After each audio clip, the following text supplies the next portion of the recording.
Welcome to this session. We have titled this Quarantine Sisters and Lockdown Friends. In this session, we are going to have conversations around creative responses to the lockdown. So, for this, we have Dr. Yamini Krishna, a historian of film industry from Nizam Times in Hyderabad, and Gangareddy, a documentary filmmaker rooted firmly in Ardmore region of Telangana.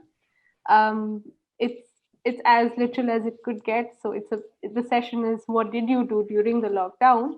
And moderating the session, we have Dr. Kinera Murthy, a literature enthusiast herself, and someone who's worked intensively into the education sector as well during her time as the director of ASCII in Hyderabad. Over to Dr. Kinera Murthy. Thank you, Vanshika. One important introduction, you didn't say that I have been involved with Dodin right from the beginning, and I'm very happy to be here once again. Thank Because every time I come to Dodin, you come and meet such wonderful people, who are always behind the screens and who are forced to come on screen and share their work. And I think that's a phenomenal thing that's happening because of Dodin. So I'm happy to be here. The topic, as you have already said, it's about two very interesting ends of the spectrum that we're going to cover. One is nationally and internationally, Yamini has reached out to a lot of women during quarantine and documented a whole lot of their stories. So it's a pan world kind of a view that we're going to get from different voices. And on the other hand, we have Ganga Reddy, who has spent a lot of time at the grassroots level with a lot of people who did, great things. And I think that's a wonderful thing because during lockdown, most of us ended up, trying to look at how do we improve ourselves, how to cope with living on our own, and how to bridge the gap, how to improve cooking skills, how to do this, how to do that. I mean, it was focused on self. And some did armchair, help through donations, help talked about lockdown worries about others as if it didn't touch them. And there are a lot of others, and ordinary people at that, who have done phenomenal things during the lockdown, showing that compassion and kindness are not lost. They're there, and that is what gives us hope for mankind. And these would be unnamed, unknown, if it's not for people who chronicle them. So we have two people who have chronicled some of these tales, either of their own experiences or of people who did a lot to support people at the grassroots level. And these are important histories and narratives that should come into light, and we must all learn to be humbled once again and contribute much more what we can do to the society. I'd like to introduce our panelists, and after that you won't hear too much from me. I'm going to make them speak. Dr. Yamini Krishna has finished her PhD from the IFLU, the English and Foreign Languages University. She works on the intersection of film history and urban history of Hyderabad. Very interesting. A. Ganga Reddy. He's a native of Nizamabad district, Mote village. I mean, what I know about Mote is that famous stick puppets. I think that's very interesting. Now in Hyderabad, he has MBA from Bedford University, then into education business in 2008. He dabbled in politics between 2008 and 2009. From 2005 to 2013, active participation in Telangana movement, and before that, active into student organizations. He's a film director, basically does a lot of documentary films also. From 2010 to present, he owns a Maya Zoom film production house. Interesting name. Ad films and documentaries and corporate films. And he writes articles in newspapers, and he's a poet. I think I can go on. Ganga Reddy is a man of multiple talents. And so welcome, Ganga Reddy. Welcome, Dr. Yamini Krishna. How we would go about this session is that each speaker will be given about 10 to 20 minutes, depending on the narrative. They would speak about what they did because this session is basically on what you did in lockdown. So they'll be telling about what they did during this lockdown and how they chronicle these stories. And it will be bilingual, and where possible there will be subtitles appearing. But I think Telugu and English would be the commonly used languages, maybe a little bit of Hindi coming in between, but otherwise it will be basically Telugu and English. And those of you who want to ask questions, please ask in the chat, and we will take them up after the presentations of these two people. And they'll basically share stories and also the process by which they documented these stories. So first, I'd like to invite Dr. Yamini Krishna to talk about her quarantine sisters. Thank you, Kinara Murthy, for that very generous introduction. So, firstly, like I have the question which we were dealing with before coming to the session was what should be the language of which we speak in. So, and I am a native speaker of Telugu, but I've never addressed an audience in Telugu. And my Telugu is also like being very Hyderabadi. It goes between Telugu, English, and Urdu. So that's how my presentation also is going to be. And I have so the way to when as I talk about quarantine sisters, I have a few images to share with you. It's a sort of documentation of how this whole thing emerged for me. And also, I'm going to play a small snippet of some of the stories I'm going to tell you as well. So, in terms of so firstly, before quarantine, what was it that, and then how did it change? Everything was is how I will begin. So it was just, I mean, I think I had submitted my PhD in December, and having spent 5 years doing something, suddenly and having given it up after 5 years, it just felt like a lot of vacuum, and I was already like searching for directions in at that time.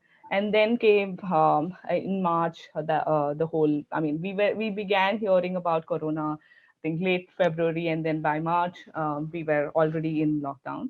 So and there's a little bit of my when this lockdown happened, and when I was doing this kind of work, a lot of my friends who were not from PhD backgrounds, they said, "Oh, this must be easy for you because PhD life is pretty much like lockdown." So, and I've heard this a lot. And then I went back to think about it as how does that work? If for somebody who's not from this, rather the university setup, like I was listening to the talk in the morning in terms of, academic and in terms of teaching and online and how that works and how is that like the need for empathy in classroom and all of those things. So coming back to my own, position in the university. So university for me always works as a place of friends because we are constantly working on this one thing all the time. So whether it is with immediate friends or with people across the world, there's one thing which we're always talking about is either your research, either how about how to approach it or how to run away from it. Pretty much that's what constitutes the world.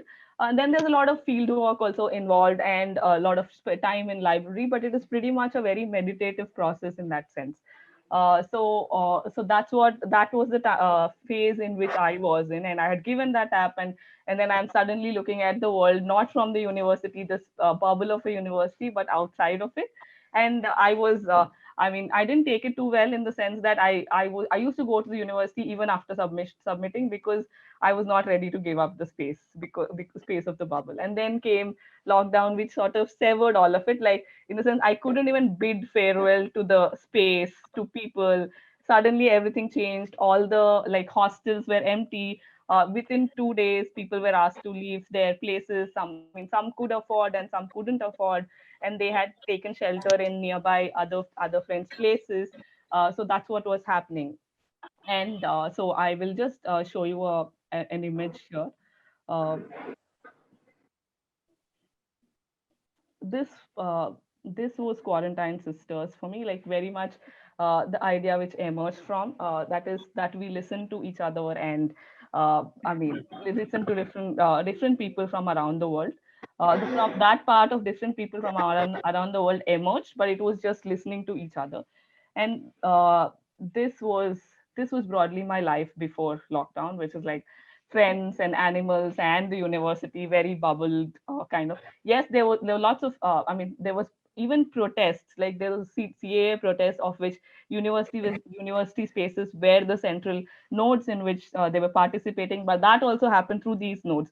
Like when we went, there was a group of friends who went with us. Probably the dogs also followed us. So it was like that. So it was a very closely knit network of people where we're always operating with.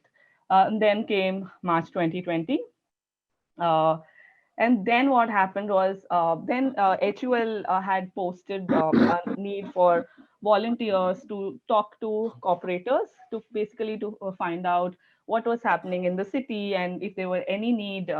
So I had signed up for volunteer for that, and I started calling up people. This like Kinara has pointed out, several of one is to deal with one's own position, other is this armchair activism. I pretty much consider whatever I did also something of that sort. It was not really because, yes, I was in my area, probably on the ground, but very little, not really, can't really say that I did something for the society. Don't want to claim that, but it was. So I was making these calls to the corporators to find out what was happening. Initially, there was no response from them, but later on I started getting calls saying there are 300 people who are in need for food, there are 600 people who need ration, and it's very urgent, and this sort of calls started coming up. And then again, through the network of HUL, I was trying to contact all of other people who were doing relief work. I wasn't really involved on the ground, but all I was doing was connect people from those who are in need to somebody else, if they could serve or if somebody else could serve. While I had seen something very interesting happening, that is, there are lots of people who are willing to work on the ground, there are lots of people who are actually working on the ground, but there were lots of difficulties as well. That is, the state which is supposed to enable all of this was actually the impediment. That is, you can't cross this area, and if you have to have certain certification to do relief work. Like for instance, a friend of mine who is a 21-year-old boy called as Farhan, who works in a clinic I wouldn't say from a very economically high background, but he was very actively participating in the relief work. Like again, it was his own network of friends. Where would he get money from? Friends and their friends and their friends. So this is like a huge friend network which was mobilizing all of these resources to go and distribute some of the essential things on ground. And that's what was happening. So I was calling people, and while this was happening at one end, that is, I was calling all of the people here from like different cooperators in the city. At the same time, I was also receiving calls from a lot of my friends from India and abroad. Like I said, PhD, being a student of PhD, all of us were always in touch about something or the other. And at that time, this was the first time when, say, me and a friend living in Germany, Korea, and UK, all of us are facing the same thing. Different nationalities, everything, and we had something to talk about other than our, like, say, other cribbing about our work or cribbing about our institutions or our PhDs. There was something else which was very common. The emotions were common. Everything was, there was something similar happening. And I just felt that we are anyway listening to each other. It was the way it just came very naturally that we were calling each other and talking and discussing. And then sometimes we were very helpless. And sometimes people were actually doing something. They were able to do something. They were able to mobilize some resources. Sometimes they were very helpless. So all of this was being shared. And then it is through that this idea of quarantine sisters emerged. And quarantine sisters, by which I actually, it was the way I looked at it was that it is against this patriarchal institutional idea as a network of care. Maybe, I mean, it's just a matter of listening to each other and taking care. And say, in Telugu, if I have to say kanipettukodam, or if I have to say poochte rehte hain, that's broadly what we were doing on a day to day basis. So here I would also, if this was my story, and I have two other stories which I want to share from the episodes which I have done. So a friend of mine by name Diksha, she's a Nepali girl who was doing her PhD in Germany, and she had so we had all plans to travel in India this year because she was coming to India for her work for some to Delhi, and she had just landed in I think March first week, and Corona was we were still discussing riots at that time, and the Delhi riots, which we now have almost forgotten because it's like literally been so many other things have happened. But yeah, so the Delhi riots had happened, and after that, immediately the lockdown was announced. So the question was, should she go back to Germany? Should she go to Nepal instead, which is home, or should she stay back in India? And I mean, in this whole thing, she just chose to stay back in India, and she was here for another 5 months until in July, I think in August when she left. And every night we would have like hour-long conversations of whatever is happening around us. It was literally like under the sky we would talk about everything, and then we would even sing to each other. Again, this idea of taking care of each other when everything else is cut off, while all the other activities in terms of relief work, in terms of whatever she could do, all that was happening, whatever I could do. But this is I would say an alternative support system which we sort of built through this talking to each other and the podcast. And it so happened that several new people who we didn't even know, again, somebody heard it and they wanted to come and talk about their own story. So that also happened. And there were some important questions which we had to deal with while we were doing this. Say, for instance, when say people with say Indian passport itself were denied medical services in some cases, would a Nepali get medical assistance if needed? And so all of those questions were coming up. We were again discussing, trying to negotiate whatever way we could. That was one story. Another story is that of Amy. Amy was in Hyderabad. She was a very close friend of mine. She was working on Hyderabad, and my area was also, I mean, region is also Hyderabad. So we used to do a lot of field work together. We used to go to a lot of dargahs together. She's a Singaporean of Chinese origin.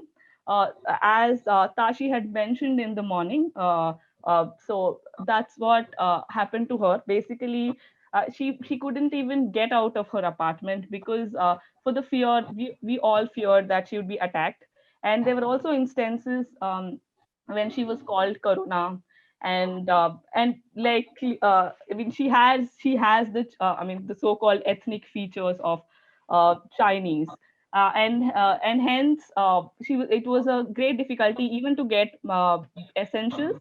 She could only order things, and if that was possible, or request somebody else to get it for her, because if she goes out, even if she sneezes, then it's a huge problem, like which might not be anything related to corona. And finally, when she took an assisted departure from Hyderabad through Singapore government, and then she was reflecting as to how she herself is also a migrant, but there is an entire migrant population which are on the roads, while the Singapore government was like taking her and probably putting her in a five-star hotel. There were several others who were on the streets without any basics covered. She was reflecting as to why certain lives are more significant and more important, and certain lives are not. So through the personal, we were also discussing the world. We were also understanding the political, say in terms of the personal was political in several ways. And we were also looking at so this is what happened. So I mean, it started and it went everywhere. Literally, I spoke to all of these people from different places, listening to their stories. And somebody, for instance, somebody from I think Botswana was sharing a story, and she had clicked a picture, and then there was actually military roaming on the street, so she had to immediately delete that because I mean they were asking as to how can you couldn't be reporting about these things outside. So all of that were also happening when these conversations were happening.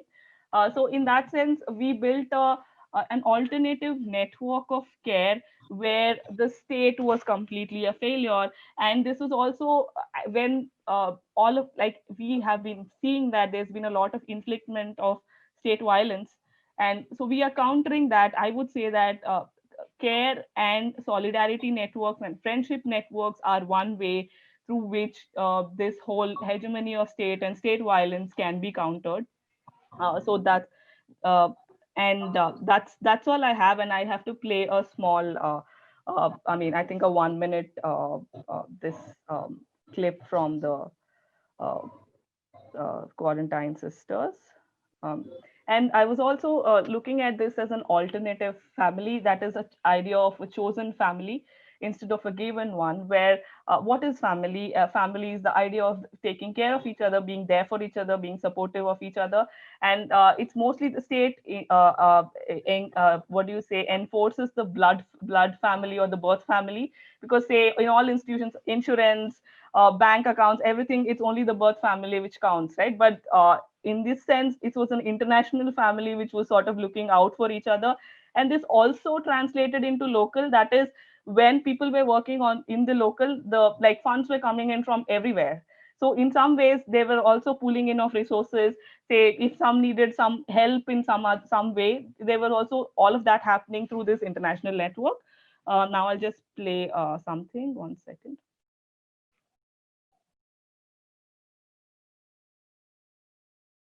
Uh,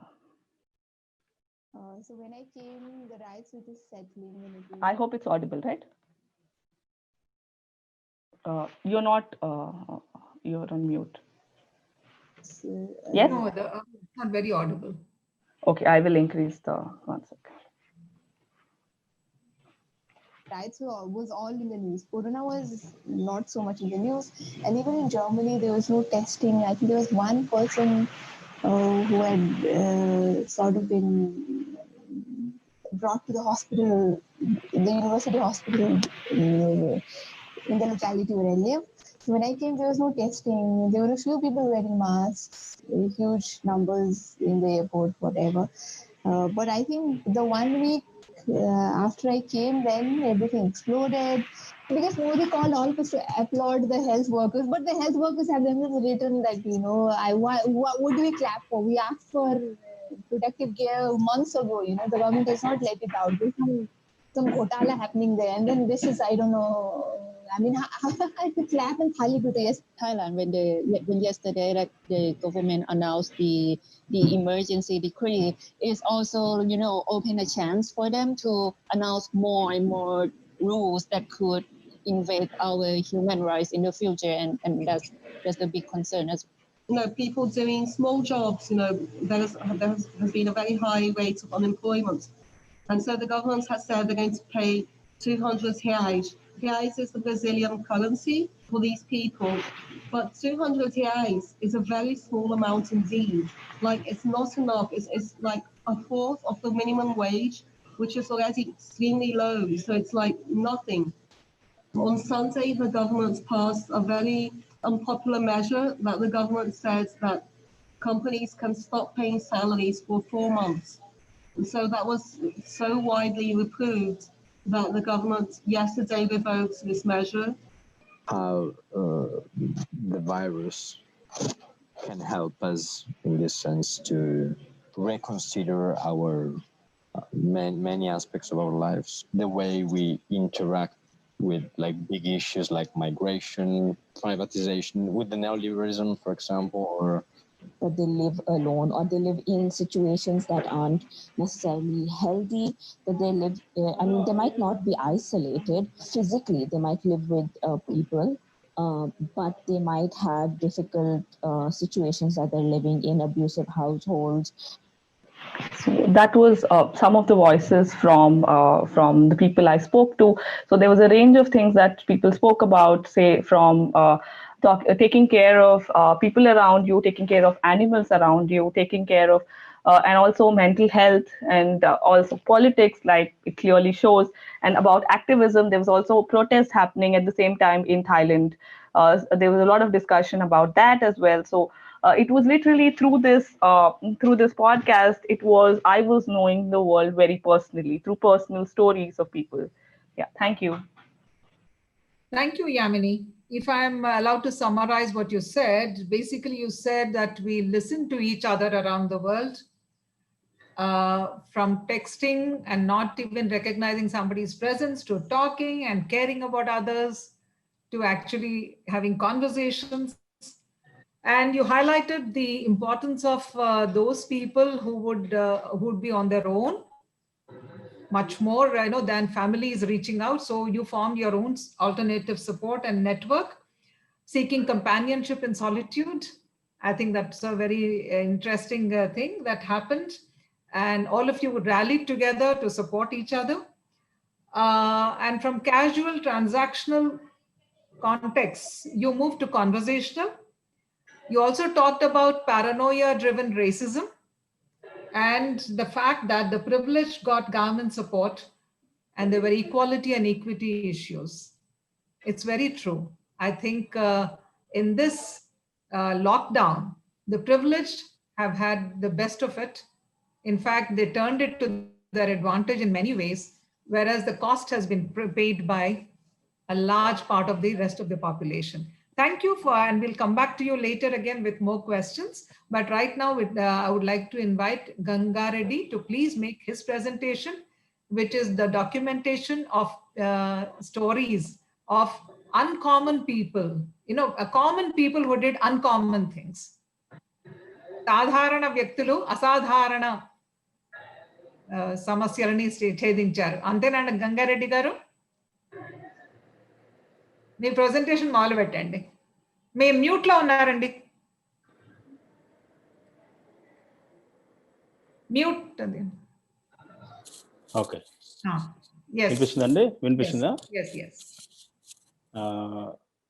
దీన్ని coordinate చేస్తున్న కిన్నెర గారికి, అనంత్ మరిగంటి గారికి, మిగతా ప్యానలిస్టులందరికీ నమస్తే అండి.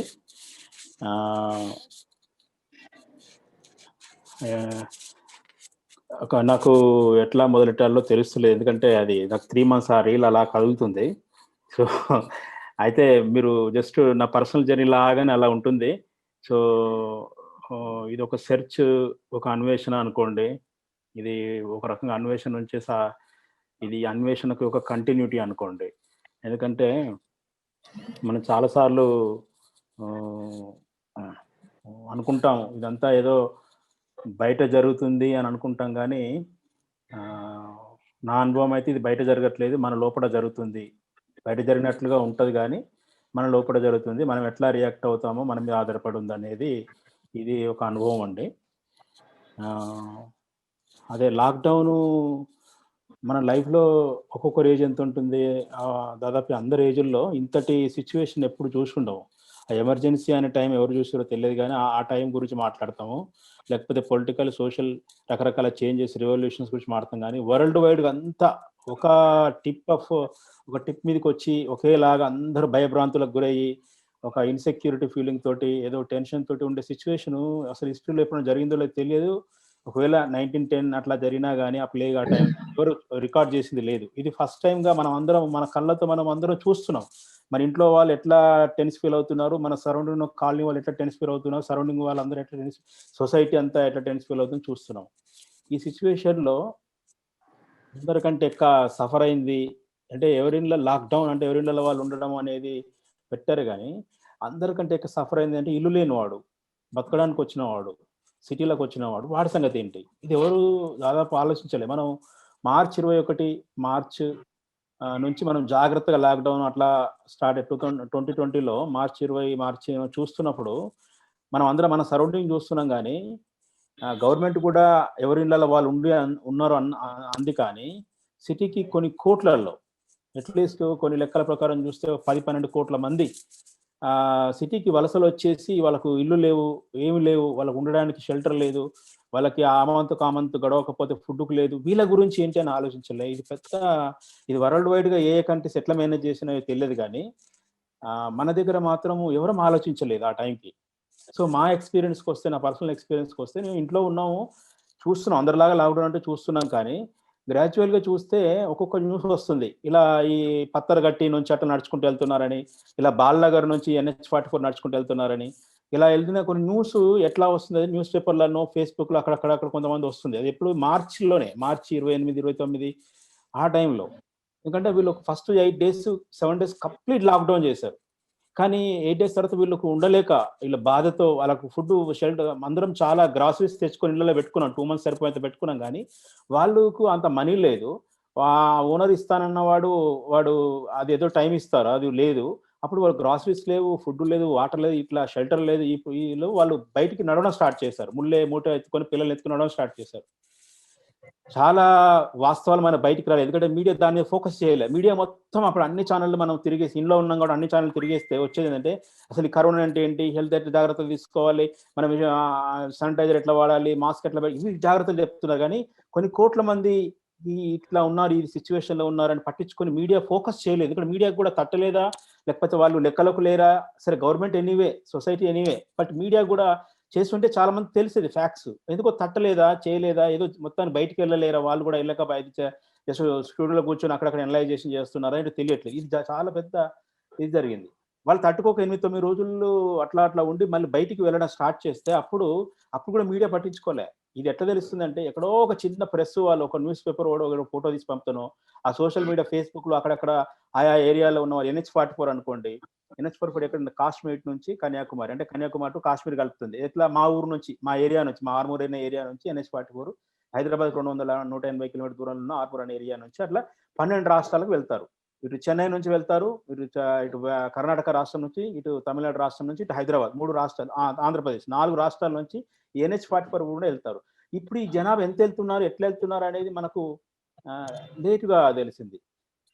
అయితే మాలాంటి వాళ్ళం ఇక్కడ, ఇప్పుడు నేను వ్యక్తిగతంగా కొంతమందికి ఇక్కడ సిటీలో ఏదో ఫుడ్ దొరకట్లేదు, దీన్ని కోఆర్డినేట్ చేద్దామని ఇట్లా చేస్తున్నప్పుడు, ఈ కరీంనగర్ టు మంచిర్యాలు దాటి, గోదావరి రివర్ దాటి అట్లా ఛత్తీస్గఢ్కి వెళ్తున్నారు, వాళ్ళ ఫుడ్ లేదు అనేది ఒక ఫ్రెండ్ చెప్పినప్పుడు, ఇది మార్చ్ ఎండింగ్ అండి, మార్చి 29 ఆ ప్రాంతం.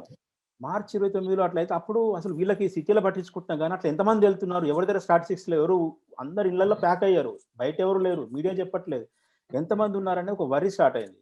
నాకు తెలిసిన జర్నలిస్ట్ అక్కడ కరీంనగర్ ఆ ఏరియాలో కొంతమందికి, ఇటు NH44 ఈ ఏరియాలో, NH44 అంటే ఇట్లా నిజామాబాద్, ఆదిలాబాద్ ఇట్లా వెళ్ళిపోతుంది.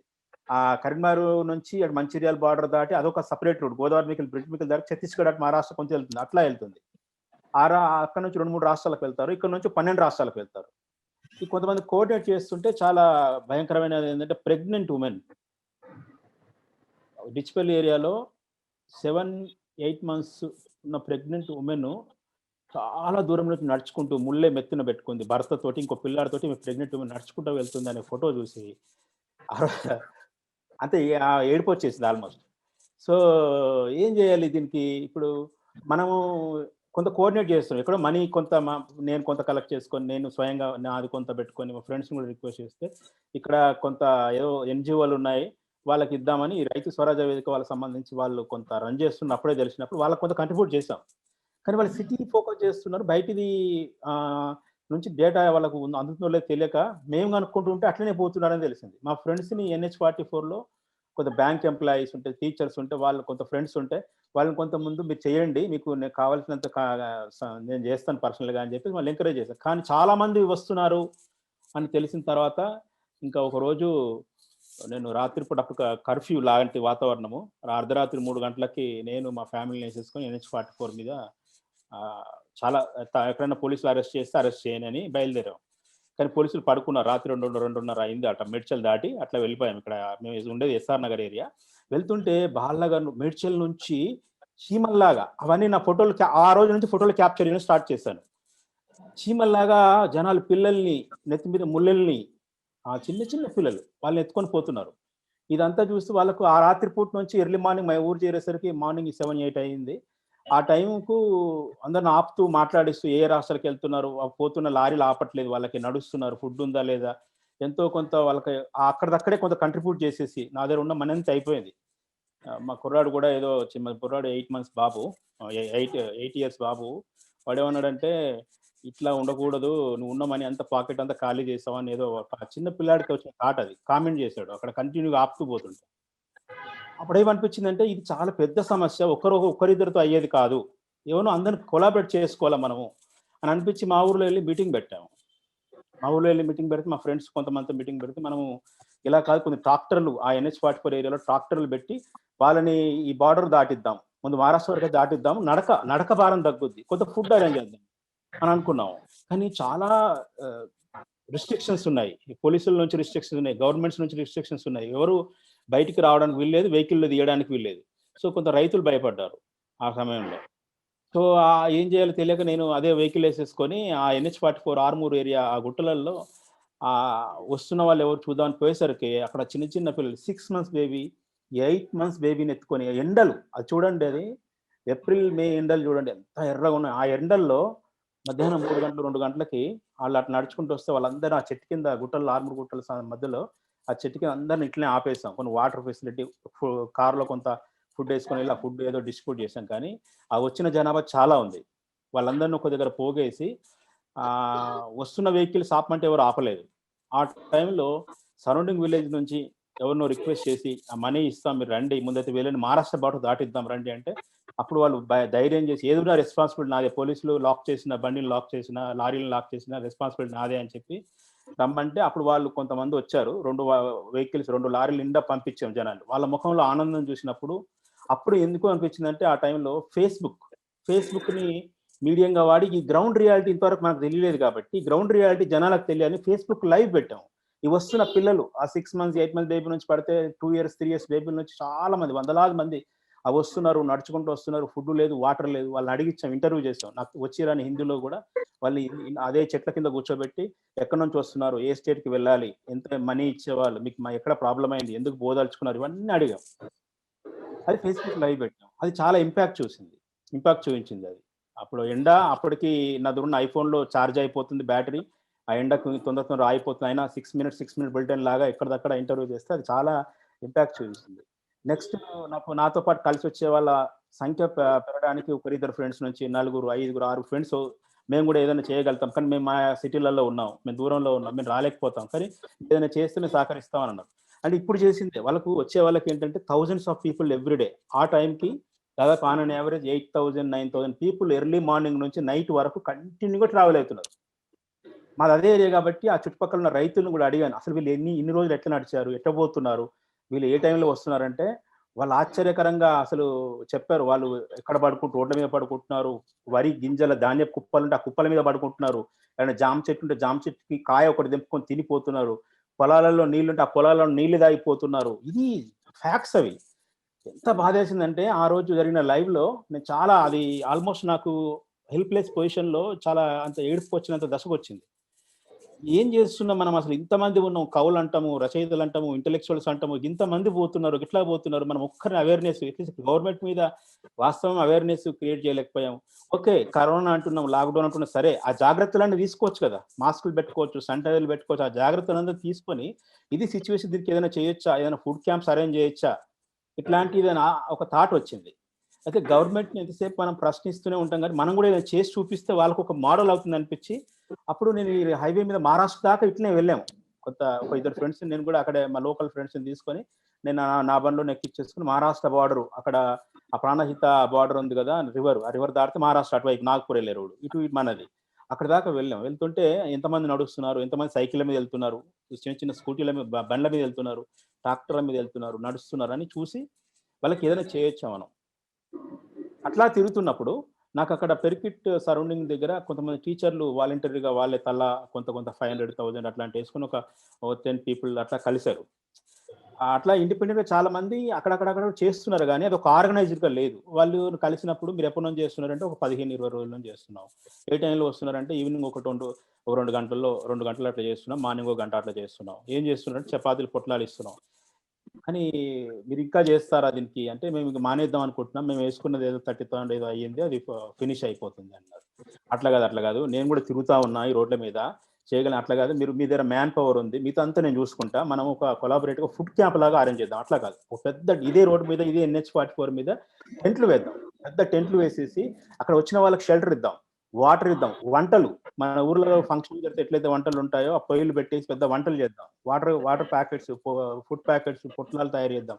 అండ్ వచ్చి తినేవాళ్ళు తినాలి, అక్కడే ఆగాలి, తినాలి, కొద్ది పడుకునే వాళ్ళు పడుకోవాలి. తర్వాత వాళ్ళకి ఏదన్నా చెప్పులు లేని వాళ్ళకి చెప్పులు ఇద్దాం. తర్వాత వాళ్ళకి ఏదైనా వెహికల్స్, మరీ పిల్లలు ఉన్నారు వెహికల్స్ ఉన్నాయంటే ఆ వెహికల్స్ అరేంజ్ చేద్దాం. ఎక్కడో మహారాష్ట్ర బార్డర్ వరకా, ఒరిస్సా బార్డరా, ఈ పెరికిట్ అనే ఈ ఏరియా నుంచి, అంటే మా ఆర్మూర్ అనే ఏరియా నుంచి NH-44 మీద ఈ మేడ్చల్కి ఒక 150 కిలోమీటర్లు, ఈ ఏరియా నుంచి దాదాపు 12 రాష్ట్రాలు ఇదే NH-44 ఎట్లా అంటే ఛత్తీస్గఢ్ ఎక్కువ వెళ్తున్నారు, జార్ఖండ్ వెళ్తున్నారు, తర్వాత ఉత్తరప్రదేశ్ వెళ్తున్నారు ఎక్కువగా, బీహార్ వెళ్తున్నారు, ఆ తర్వాత మహారాష్ట్ర నా సరౌండింగ్ వాళ్ళు వెళ్తున్నారు, ఒడిస్సా వాళ్ళు వెళ్తున్నారు, కలకత్తా, వెస్ట్ బెంగాల్ వాళ్ళు ఇట్లా వెళ్తున్నారు. ఎక్కడ వాళ్ళు ఇంకా బీహార్, తర్వాత రాజస్థాన్, తర్వాత మధ్యప్రదేశ్, ఈ రాష్ట్రాలన్నీ వెళ్తున్నారు వాళ్ళు. సో అయితే వాళ్ళు వెళ్ళే వాళ్ళ సంగతి చాలా విచిత్రం. ఇప్పుడు అయితే మా ప్లాన్ ఏంటంటే అట్లా అయితే సార్ వాళ్ళు ఒప్పుకున్నారు. నేను నా ఫ్రెండ్స్కి ఒక లెటర్ రాశాను, ఇది ఇంత పరిస్థితి దారుణంగా ఉంది, ఫుడ్లు ఎప్పుడెప్పుడు అప్పటికే 1 వీక్గా తిరుగుతూ కొంతమంది వెహికల్స్ మీద ఎక్కిచ్చేసి ఆ రోడ్ మీద ఫుడ్ పెట్టేయడం ఇట్లా జరిగిన తర్వాత వచ్చిన వీళ్ళతో వీళ్ళ మ్యాన్ పవర్ మనం కొంచెం హెల్ప్ తీసుకొని మనము ఫ్రెండ్స్ అందరూ కలెక్ట్ చేసుకొని ఒక ఫుడ్ క్యాంప్ పెడితే ఎట్లా ఉంటుందని ఆలోచించిన తర్వాత ఫ్రెండ్స్కి ఒక ఇమీడియట్ లెటర్ రాస్తే చాలా రెస్పాన్స్ వచ్చింది, అందరం ముందుకు వస్తామన్నారు.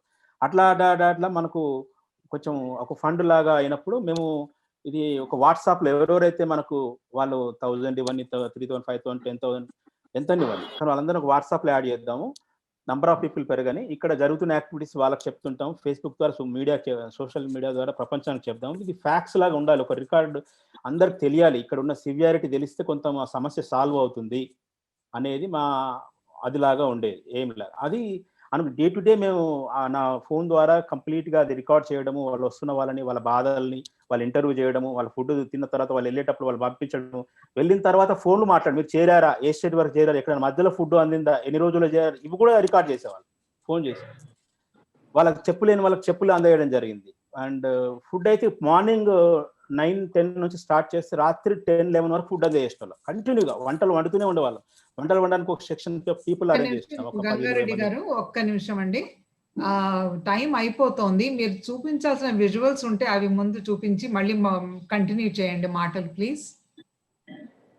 ఓకే, ఇది ఎట్లా షేర్ చేయాలి, స్క్రీన్ షేర్ ఇక్కడ కొట్టాలి, షేర్ స్క్రీనా,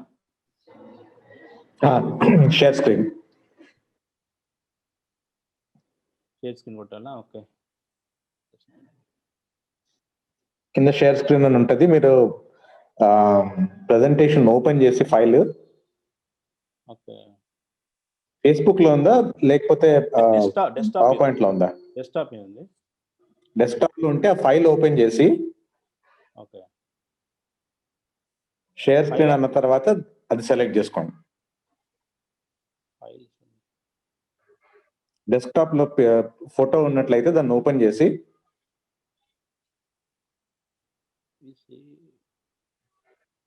ఇక్కడ ఏమొచ్చింది, నాకు బేసిక్ ఉంది, అడ్వాన్స్డ్ ఉంది, ఫైల్స్ అని ఉన్నది, అంతే కనిపిస్తుంది. డెస్క్టాప్ ఏం రాలేదా? ఆన్లైన్ ఉన్నదా ఇవి?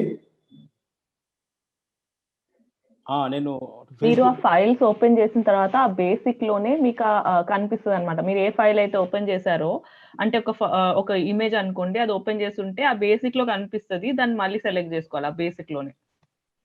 బేసిక్ అడ్వాన్స్ అని ఉంది కదా, అట్లా.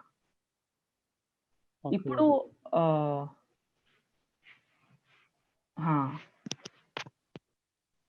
ఓకే, ఇదేదో వచ్చింది కదా, నా డెస్క్టాప్ ఇది కనిపించట్లేదే. మీరు ఇప్పుడు ఓపెన్ చేసిన ఇమేజ్ వచ్చిందేమో, ఇది ఇంకా ఓపెన్ అవ్వలేదేమో. యాక్చువల్లీ ఆ ఇమేజ్ సెలెక్ట్ చేసుకోవాలి.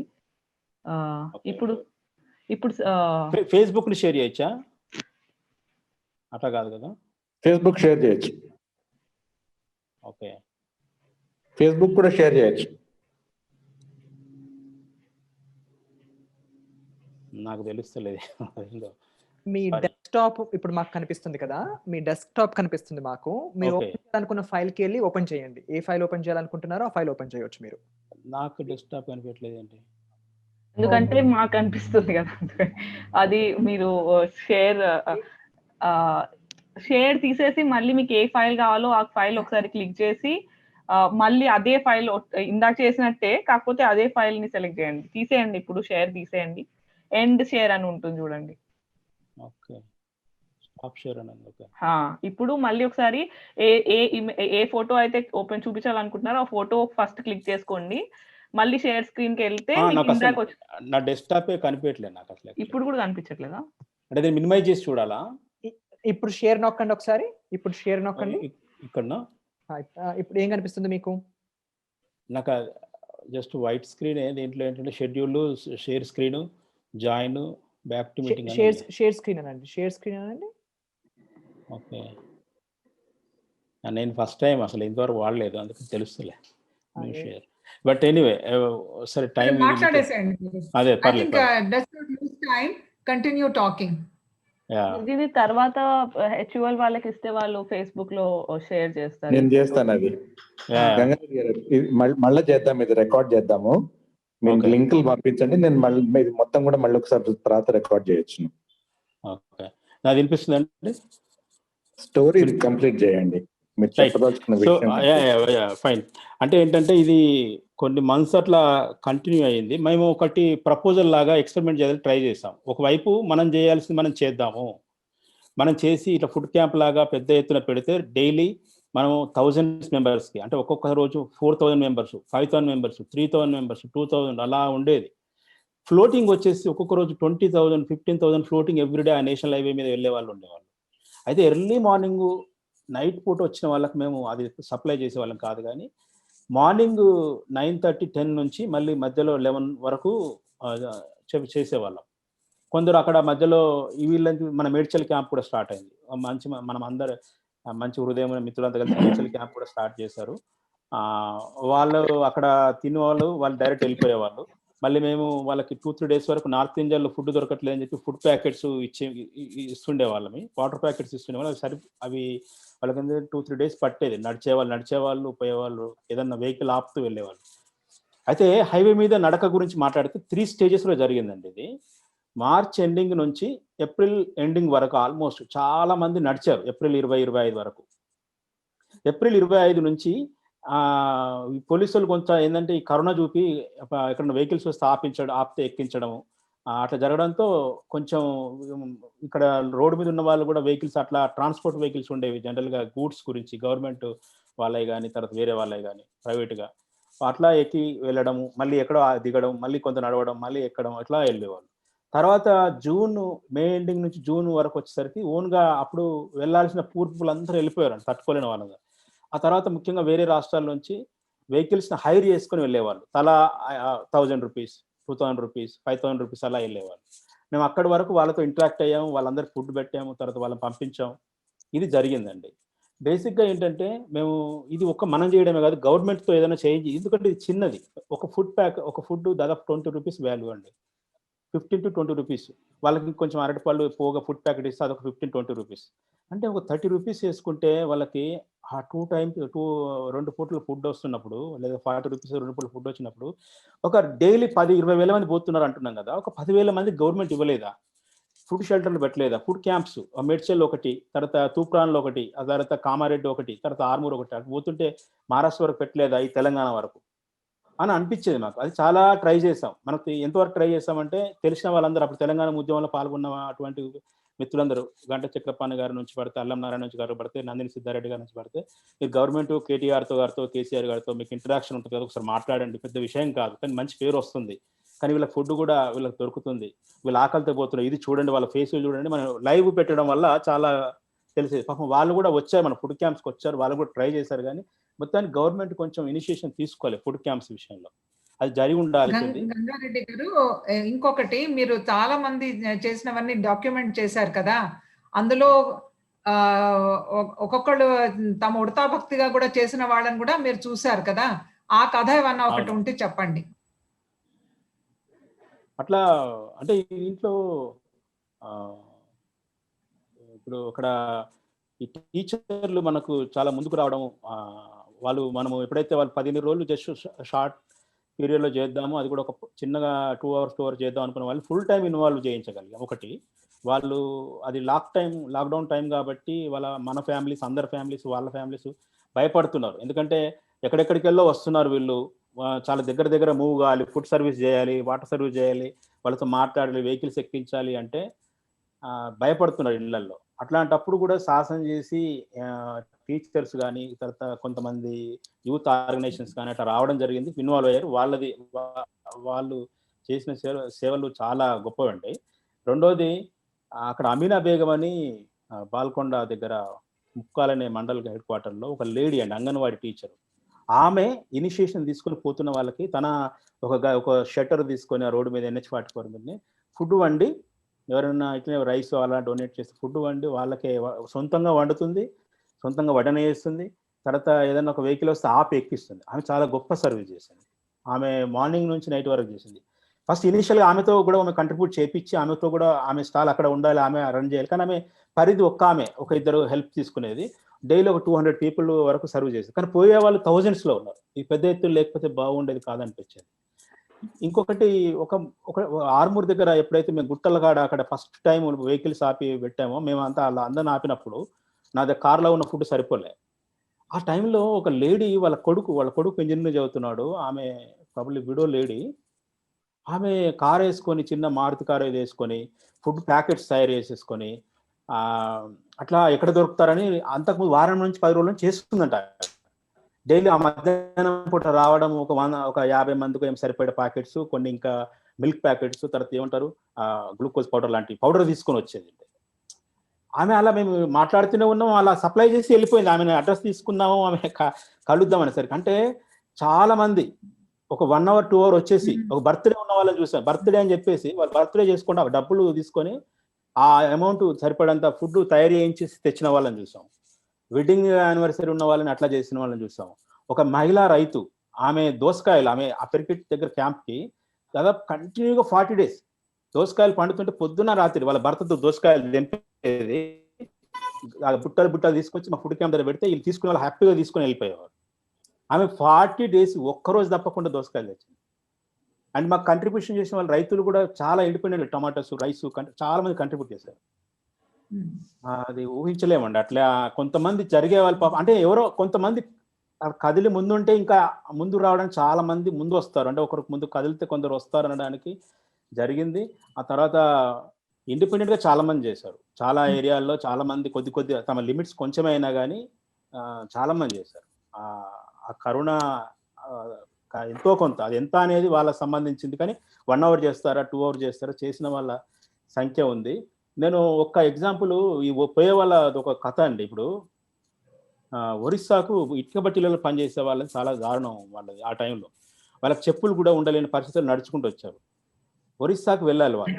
ఎక్కడో కరీంనగర్ ఏరియా నుంచి పట్టి నడుచుకుంటూ వచ్చేసి వాళ్ళు ఎట్లా వెళ్తున్నారంటే ఎవరో సజెషన్ చేస్తే నాగ్పూర్ వెళ్ళి అక్కడ నుంచి పట్టుకుని ఒరిస్సా వెళ్ళాలనుకున్నారు. చాలాసార్లు అనంత్ గారు మమ్మల్ని ఫాలో కూడా అయ్యారు, మాతో డిస్కస్ చేశారు ఎట్లా జరుగుతుంది ఏంటని. అప్పుడు అనంత్ గారు కూడా ఇవన్నీ తెలుసు. ఆ ఒరిస్సాకు వెళ్ళే వాళ్ళని నాగ్పూర్ నుంచి అటు పంపాలని, వాళ్ళకి ఎట్లా వెళ్ళాలి చాలా మందికి ఫస్ట్ ఏంటంటే బాధ, వాళ్ళకి ఎట్లా వెళ్ళాలో తెలియదు. ఒకరు కరీంనగర్ నుంచి మంచిర్యాల మీదకి వెళ్ళాలని హైదరాబాద్ సరౌండింగ్ నుంచి వెళ్ళిన వాళ్ళు కరీంనగర్ దాటి వరంగల్ దాకా వెళ్ళారు. ఎందుకంటే రోడ్ల మీద మనుషులు లేరు, కనిపిస్తలేరు, గైడెన్స్ ఇవ్వడానికి కనిపిస్తలేదు, ఎటు పోవాలని గైడెన్స్, అది సిచ్యువేషన్. వాళ్ళు వరంగల్ ఆ రోడ్ నుంచి మళ్ళీ నడుచుకుంటూ బ్యాక్ వచ్చి కరీంనగర్ నుంచి ఆ రస్తా దాటి మళ్ళీ వాళ్ళు ఆ ఛత్తీస్గఢ్ అక్కడ వెళ్ళాలండి. ఇటువంటి సంఘటనలు ఎన్నో విన్నాము, ఎన్నో మనం స్వయంగా చూసాము, కొన్ని ఫ్రెండ్స్ ద్వారా అక్కడక్కడ ఏరియాలో ఉన్న వాళ్ళ ద్వారా విన్నాం. ఇవి చాలా ఇది. అయితే ఈ ఒరిస్సా వాళ్ళు ఏం చేస్తామంటే అటు నాగ్పూర్ కాదు, మళ్ళీ మీరు హైదరాబాద్ పంపి, హైదరాబాద్ ద్వారా మళ్ళీ ట్రైన్ ఎక్కించి వైజాగ్ త్రూ మళ్ళీ అటు ఒరిస్సా పంపడం వాళ్ళు అక్కడ రీచ్ అయ్యారు. ఆ మధ్యలో వాళ్ళకి ఫుడ్ దొరికిందా లేదా ఏంది అనేది ఒక కథలు, చాలా ఊహించని కథలు. గంగారెడ్డి గారు, అక్కడ బర్కెట్ దగ్గర మనం అసలు ఈ మైగ్రేషన్ కి ఒక మాన్యుమెంట్ కట్టించాలి. అది యాక్చువల్ ప్రయత్నం చేశాము. అక్కడ పర్మిషన్ వద్దు అని అక్కడ లోకల్ అథారిటీ ఏదో చెప్పారు కొంచెం. అది గవర్నమెంట్ మనం ప్రతిదానికి స్తూపం కడతాం. అవును, ఇంత చరిత్రాత్మకంగా జరిగిన ఒక రివర్స్ మైగ్రేషన్ కి మెమోరియల్ ఉండకపోతే ఎట్లా? అవును, మర్చిపోకూడదు ఈ విషయాలు. మీరు మిమ్మల్ని ఈ వివరాలన్నీ మిమ్మల్ని చెప్పమని చెప్పేసి అడిగింది, అది ఒక పద్ధతి ప్రకారంగా వచ్చినా రాకపోయినా మీరు ఎట్లా చెప్పాలో తెలుస్తలేదు అని మీరు అన్నప్పటికీ కూడా ఎట్లా చెప్పినా కానీ చెప్పండి, చెప్పాల్సిన విషయం అని అడిగింది. అందుకనే ఇది మనం మర్చిపోవాల్సినటువంటి విషయాలు కావు. ఇవి ఎట్లా గుర్తుంటే అట్లా గుర్తు పెట్టుకోవాల్సిందే తప్ప ఎన్నిసార్లు వీలైతే అన్నిసార్లు మనం ఒక్కొక్కరి నుంచి ఒకళ్ళకి చెప్పుకుంటూ పోవాల్సినవే. Very important to memorialize these things. విచారకమైనవన్నీ కూడా మీరు డాక్యుమెంట్ చేశారు. దానికి చాలా మీకు కృతజ్ఞతలు చెప్పుకోవాల్సి ఉంటుంది మేము. కానీ అనంత్ అన్నట్లు ఇవి మర్చిపోకుండా మాటి మాటికి మనం అందరికీ గుర్తు తేవాలి. The whole point in this whole discourse has been that there have been a lot of people, and we have covered two ends of that spectrum. While Yamini covered, people like PhD scholars and other single people, international community, etc., who were left to fend for their own, and they had also faced racism and inability to move anywhere, and how they found solitude, companionship in their solitude, and how they found the support systems is one way of looking at it. At the other end, we have Gangareddy's very heart-rending accounts of the efforts done by common people who spent their own resources, like the widow who brought her, every day she brought, when she didn't run out of money, she even brought them glucose. There is a lady who brought a whole lot of vegetables from her farm. There's an Anganwadi worker who is to cook as much as she could by seeking rice and other things from all the other farms, etc. There's a person who provided footwear. There were people who brought their tractors and moved these people to some places. There were people who were just, they didn't even know where to go. The point is, how do you travel? You start walking. And he also talked about people who traveled in the wrong direction, had to come back, and they had to be guided back to a proper route. And this is a great tragedy and a travesty of justice for a whole lot of people. And if it had not been for people like Gangareddy and all the villagers in Karimnagar Armoor area, many of these people who belong to 4 states would have suffered more. It's because of the largest of these common people that the migrants' death toll has not gone up. I just had a thing to say. That is something that we all need to acknowledge and record, that it is the common people of India who address this migrant crisis and help the people. Yes, Yamini, you were saying something? No, I was just saying that Gangareddy garu చెప్పారు కదా ఎంతమంది రైతులు help చేశారని. ఇప్పుడు చూడండి repeated blow again, like వాళ్ళ వల్ల జరిగిన మంచికి వాళ్ళకి రిజల్ట్ ఏమొస్తుంది, ఒక లాస్, ఒక బిల్ పాస్ అవుతుంది, మళ్ళీ it's like repeated blow on the same people again and again. వాళ్ళ వల్ల ఇంత క్రైసిస్ కొంచెం డెత్ టోల్ అవ్వకుండా, ఇంక్రీజ్ అవ్వకుండా ఉంటే మళ్ళీ రిపీట్ కంటిన్యూషన్ కరోనా ముందు నుంచి.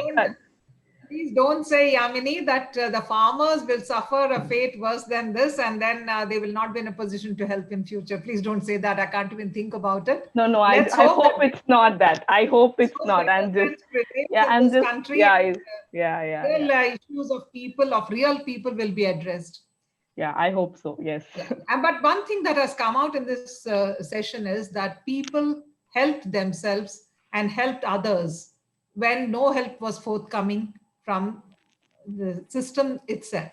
And I think that is the biggest learning that we take from here, and that there is compassion and kindness, and that is what saw us through this thing. What Gangareddy said, that look, we think that this is something that is happening elsewhere, it is not our concern.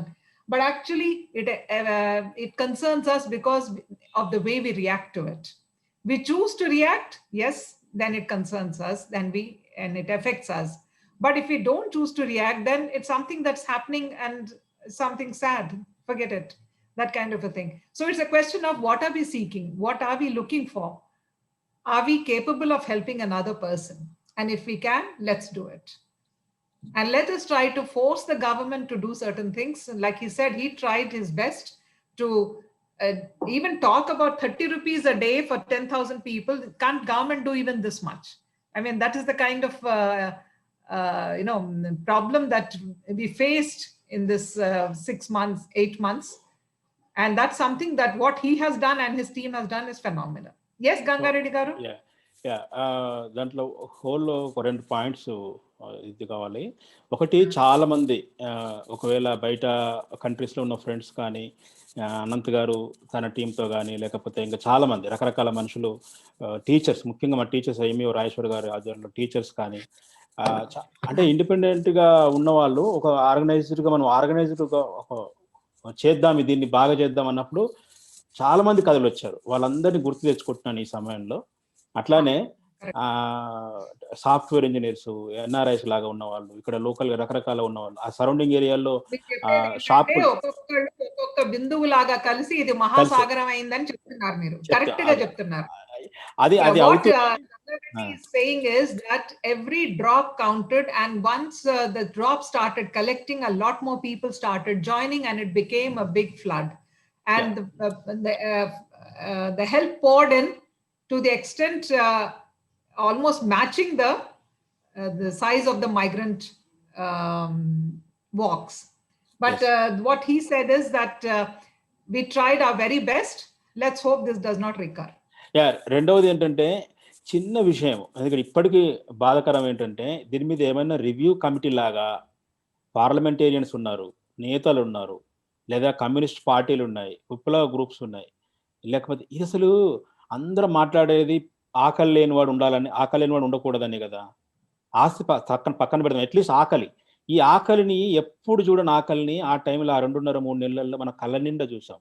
ఆ నిజమైన ఆకలి అది.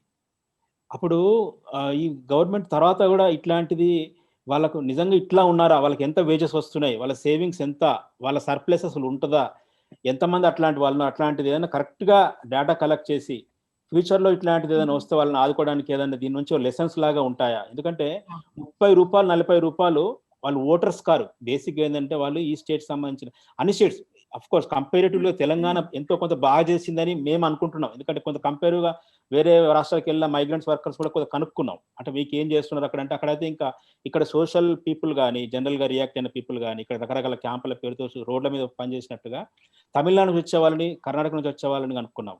మనకి ఇక్కడ access ఉంది. కానీ ఆంధ్రప్రదేశ్ తెలంగాణలో జరిగినంతగా ఎంతో కొంత అయినా వేరే రాష్ట్రాలు జరగలేదని వాళ్ళు చాలా మంది చెప్పారు. ఒక్క కాల్ కాదు, మా హండ్రెడ్స్ ఆఫ్ కాల్స్. ఒకటి, గవర్నమెంట్లు కూడా ఇక్కడే ఎంతో కొంత చేసినట్టు ఇంక వేరే దగ్గర చేయలేవు. అన్నిటికి మించి మోడీ గారు చాలా డౌన్ నుంచి వచ్చిన అంటారు కదా, ఇలా గుండె ఇంత ఆకలి ఉంటే ఆయన ఎట్లా నిద్ర పట్టింది ఇప్పటికి అర్థం కాదు అసలు. అంటే దీన్ని ఏమన్నా ఫోకస్ చేసే వాళ్ళు చేయలేదా, ఆయనకి రావాల్సిన ఫీడ్బ్యాక్ రాలేదా? ఇది చాలా, అంటే ఆ టైము 36 గంటలు నీళ్లు అండ్ ఫుడ్ లేకుండా చేసిన వాళ్ళు థౌజండ్స్ ఆఫ్ పీపుల్ ఉన్నారండి. మా వీడియోలు కొన్ని చూస్తాం, కొన్ని చూపించాము, కొన్ని మా దగ్గర డేటా మొత్తం అయిపోయి చూపించలేకపోయాం. కానీ 36-40 గంటలు ఫుడ్ లేని వాళ్ళు ఉన్నారు. వాళ్ళకి ఒక చిన్న టేబుల్ ఏరియా చేసి దూరంకి వెళ్ళి కట్టెతో, మీకు అంతగా సెక్యూరిటీ అంటారు, కట్టెతో ఒక ఫుడ్ ప్యాకెట్ ఇవ్వలేకపోయే వాళ్ళకి, ఫుడ్ ప్యాకెట్ ఎంత దూరంలోకి వెళ్ళి. అంటే మనసు లేదండి, ఎక్కడికో మనసు లేని ప్రభుత్వాలు. దీని గురించి ఇంత పొలిటీషియన్స్ ఉంటారు కదా, ప్రజల గురించి చేస్తున్నాం వాళ్ళు. సరే, కార్పొరేట్ పొలిటీషియన్స్ వేరే అనుకోండి, బిజినెస్ పొలిటీషియన్స్ వేరే అనుకోండి, వీలైనా కొంచెం ఒత్తిడి తెచ్చి మాట్లాడిన సందర్భాలు తక్కువ అండి, అతి తక్కువ. మొత్తానికి గ్రౌండ్ రియాలిటీ ఏదో బయటికి అందలేదు. మొత్తానికి ఇది సార్ అన్నట్టుగా ఆ స్టాచ్యూ ఒకటి, సరే స్టాచ్యూ ఏం చెప్తుంది, ఎట్లా గుర్తిస్తే వేరే సంగతి, కానీ దీని మీద మొత్తానికి ఒక రిపోర్ట్ లాగా ఇప్పటికీ అయిపోయింది, ఆ కథ అయిపోయింది జస్ట్. ఎందుకంటే వాళ్ళు ఓటర్స్ కారు, 10 కోట్ల మంది ఓటర్స్ కారు, వాళ్ళు ఆర్డినరీ చాలా చీమలను తొక్కేస్తుందండి. గంగారెడ్డి గారు, ఇది అవని, ఇది ఆగని సంభాషణ అండి. కానీ మీరు చాలా కరెక్ట్ గా చెప్పారు. What Gangareddy ends the whole thing is, I mean I'm having to end it because of the time, is that and this is already forgotten. This has happened, something which is unprecedented in history, and we have already forgotten. It is something like the Bengal famine, it's already forgotten.